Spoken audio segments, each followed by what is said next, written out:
తీసుకున్న నిర్ణయాన్ని వ్యతిరేకిస్తూ కాకినాడ జిల్లాలో సిపిఐ నాయకులు నిరసన చేపట్టారు. పెట్రోల్, డీజిల్, ఇంటి పన్ను, కరెంట్ బిల్లులతో పాటు వంట గ్యాస్ పై 50 రూపాయలు పెంచడంపై ఆగ్రహం వ్యక్తం చేశారు.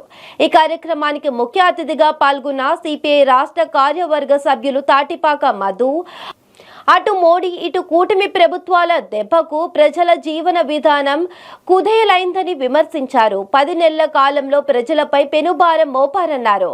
పాలకుల విధానాలకు వ్యతిరేకంగా ప్రజలు పోరాడాలని ఆయన పిలుపునిచ్చారు.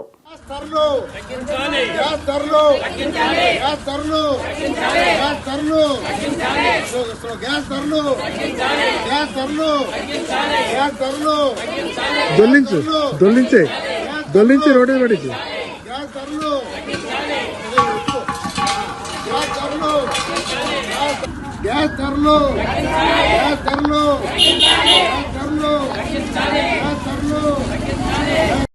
శ్రీరామనవమి దేశవ్యాప్తంగా పండగ చేసుకున్న తరుణంలో మరి నరేంద్ర మోడీ ప్రభుత్వం వంట గ్యాస్ ధర మీద 50 రూపాయలు పెంచడం అంటే ఈరోజు మహిళలందరూ కూడా చాలా ఇబ్బందులు పడుతున్నారు.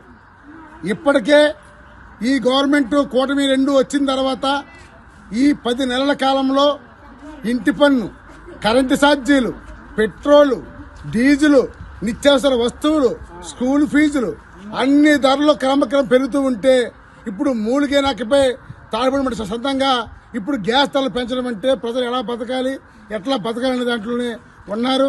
అందుకని ఎక్సైజ్ సుంకం ఏదైతే ఉందో దాని వెంటనే కూడా మేము రద్దు చేయాలని కోరుతున్నాం. ఈరోజు మీరు ముఖ్యంగా చూస్తుంటే కరెంటు బిల్లు ఎంత ఘోరంగా ఉందంటే అసలు కరెంటు బిల్లు కట్టలేమనే పరిస్థితి ఈరోజు మనకి ఉంది. ఎందుకంటే 2000, 3000 ఒక చిన్న తాటేగిల్లు ఉన్నా సరే 1000 రూపాయలు వస్తుంది. చిన్న పెంకులు 2000 వస్తుంది. ఇక డాబాలు 5000 వస్తుంది. ఈరోజు ఈ కరెంటు బిల్లు పెంపు బాజులే అనే విధంగా ఇంటి పన్ను పెంచి కరెంటు బిల్లు పెంచి ఈరోజు ప్రజలు బతకలేకపోతున్నారు. అందుకనే కూటమి ప్రభుత్వం చంద్రబాబు నాయుడు గారు వీళ్ళందరూ ఆలోచించి ఈ గ్యాస్ ధరలు, కరెంటు ఛార్జీలు అన్ని ధరలు తగ్గించాలని ఈరోజు భారత కమ్యూనిస్ట్ పార్టీ సిపిఐ కాకినాడ జిల్లా కమిటీ ఆధ్వర్యంలో ధర్నా పెట్టాం. జిల్లా కార్యదర్శికి బోడకొండ, సహాయకారి సోగల ప్రసాద్ నాయకత్వంలో కార్యక్రమం జరిగింది.